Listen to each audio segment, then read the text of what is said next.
की सज्जा पर पड़े हुए हैं। 108 बाण उनके शरीर में लगे हुए हैं। जब द्वारिकाधीश पांचों पांडवों और द्रौपदी को लेकर के उनके सामने आए, दुर्योधन की जंघा तोड़ने के बाद तो भगवान ने कहा, वसुदेव नंदन वासुदेव गंगा पुत्र पितामह भीष्म के श्री चरणों में प्रणाम करता है। आओ आओ आओ माधव आओ, मैं तुम्हारा इंतजार कर रहा था। कहो कैसे हो पितामह, आप कैसे हैं? पितामह बोले, वासुदेव ये तुम्हारे नाम के जो 108 बाण लगे हैं, इनके प्रताप से मेरे मन की प्रसन्नता जा नहीं रही है।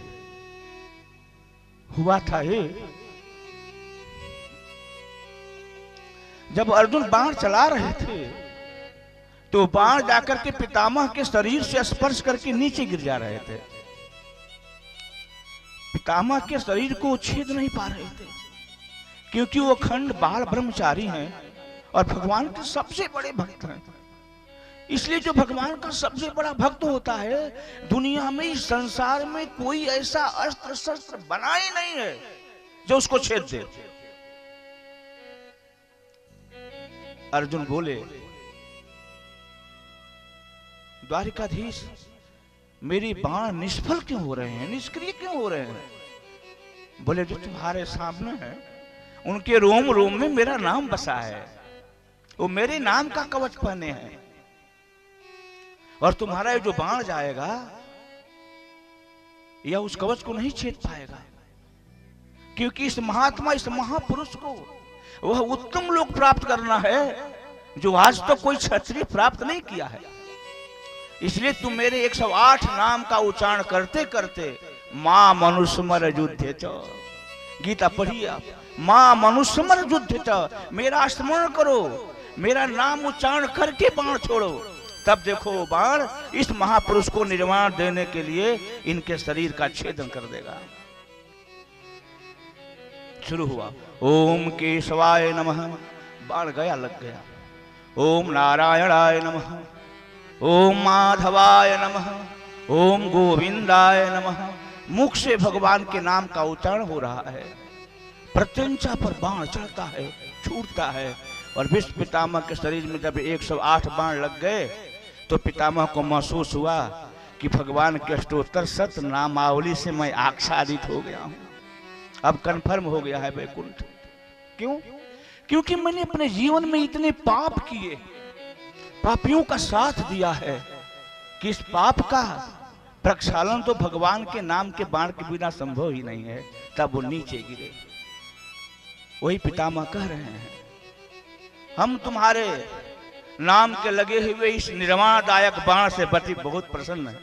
आप बताइए, सोचिए, किसी के शरीर में एक कांटा गड़ जाए तो उसकी प्रसन्नता समाप्त हो जाती है, आज जिसके शरीर में नक्श के 108 बाण आर पार किए हैं वह प्रसन्न है।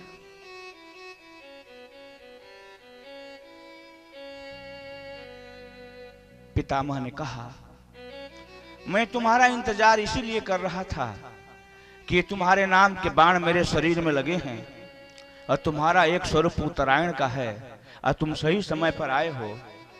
अब मैं अपने प्राणों का उत्सर्ग तुम्हारे चरणों में करना चाहता हूं। और द्वारिकाधीश के सामने खड़े होने के बाद, द्वारिकाधीश कहां खड़े हुए जानते हैं? पितामह के चरणों की तरफ, और बोले कि मैं तुमको देखते देखते, निरखते निरखते, निहारते निहारते मैं तुम्हारे चरणों में समाहित होना चाहता हूं। वो चरणों की तरफ खड़ा हुए और तो पितामह ने प्राण त्याग।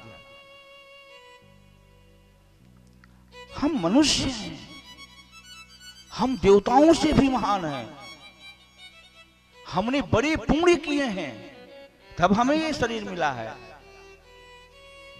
हमें अपने दुख को ईश्वर की कृपा से नहीं, इच्छा से और अपने सुख को उनकी इच्छा से नहीं, उनकी कृपा से जोड़ देना चाहिए। दुख तो उनकी इच्छा है, सुख तो उनकी कृपा है। फिर देखिए आपके जीवन में कितना आनंद आता है। दोनों से